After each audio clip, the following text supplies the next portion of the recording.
আসসালামু আলাইকুম প্রিয় বন্ধুরা। দেখতে পাচ্ছেন চলে এসেছি আমের রাজ্যে। এই যে দেখতে পাচ্ছেন আমার পিছনে একটি আম গাছ আছে। অনেক ছোট আম গাছ কিন্তু মাশাআল্লাহ অনেক আম ধরেছে। খুবই সুন্দর, আপনারা দেখতে থাকুন। এই যে দেখতে পাচ্ছেন এদিকের ভিউগুলা। এই যে আমার পিছনে আরেকটি আম গাছ। আম গাছটা কত সুন্দর, খুব চমৎকার। আম খুবই ভালো লাগতেছে এখানে এসে। আসলে সত্যি আম গাছের মাঝে একটা পেয়ারা গাছও আছে। আমাকে দেখা যায়? আম গাছের মাঝে একটা প্যারা গাছও আছে। প্যারা গাছটাও খুবই সুন্দর এবং অনেক চমৎকার। আসলে এখানে স্থানগুলো দেখতে পাচ্ছেন এত সুন্দর সাজানো গোছানো গুছিয়ে রেখেছে। দেখলে না দেখলে আপনারা আসলে বুঝতেই পারবেন না। তাই এরকম সুন্দর জায়গাগুলোতে আমি চলে এসেছি আপনাদেরকে এত সুন্দর পরিবেশগুলো তুলে ধরার জন্য। আসলে আপনারা দেখতে থাকুন, দেখলে অনেক ভালো লাগবে। খুবই সুন্দর, চমৎকার।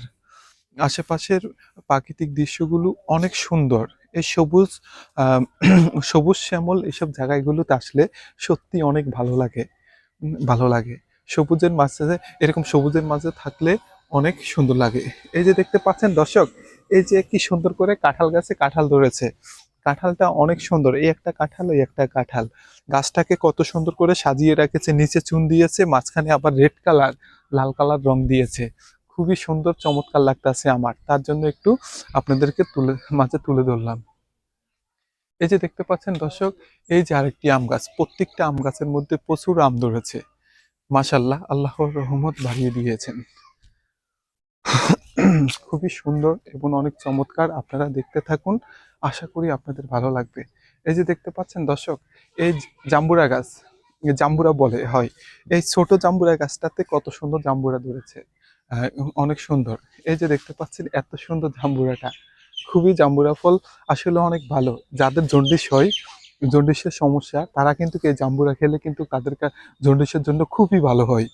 আসলে এখানে যত ফুল ফল আছে, ফল ফলারি আছে, সবটাই খুবই উপকারী। এই যে দেখতে পাচ্ছেন, এখানের মধ্যে আরেকটি ফল, এটা হয়েছে জাবেরা ফল। এই দেখতে পাচ্ছেন জাবেরা ফল গাছটার মধ্যে কি সুন্দর করে জাবেরা গুলো ধরে রাখছে রে, কত সুন্দর করে ধরছে। ও ওয়াও, অসাধারণ সত্যি। এগুলো খেতে কিন্তু অনেক মজা, মিষ্টি মিষ্টি লাগে, একটু টক টক লাগে, অনেক ভালো লাগে। দর্শক আপনারা চিনেন এই যে আরেকটি গাছ, এই গাছটার পাতা কিন্তু ছিললে দুধের মতো ওইরকম করে সাদা সাদা কষের মতো বের হয়। এটা কিন্তু আপনারা জানেন, যারা এই গাছের পাতা ছিঁড়ছেন বা গাছের চামড়া ছিঁড়ছেন তারা জানেন। যদি আপনারা এটা ছিঁড়ে না থাকেন তাহলে আপনারা কখনো জানবেন না। খুবই সুন্দর, চমৎকার একটি জায়গায় চলে আসলাম। আসলে সত্যি এত ভালো লাগতেছে, আপনাদেরকে বলে বোঝাতে পারবো না। অসাধারণ, এক কথায় অসাধারণ। আপনারা দেখতে থাকুন, আপনাদের দেখলে খুবই ভালো লাগবে। অনেক মজার একটি জায়গা। আমার ইচ্ছা হচ্ছে এরকম প্রাকৃতিক, এরকম সবুজ পরিবেশে সবসময় আসার জন্য। সবসময় আসলে আসলে অনেক ভালো লাগবে। অনেক সুন্দর, মাশাল্লাহ, তা বলে বোঝাতে পারবো না। সবুজের মাঝে দিতে অনেক অনেক ভালো লাগবে। তো আপনারা আমার ভিডিওটা আসলে কেমন হয়েছে অবশ্যই একটু জানাবেন। জানালে আমার মনে একটু শান্তি লাগবে। কারণ হয়েছে এরকম সুন্দর ভিডিও আপনাদেরকে আমি আরো বেশি বেশি উপহার দিতে পারবো। তো সবাই ভালো থাকবেন, সুস্থ থাকবেন। আসসালামু আলাইকুম ওয়া রাহমাতুল্লাহি ওয়া বারাকাতুহু।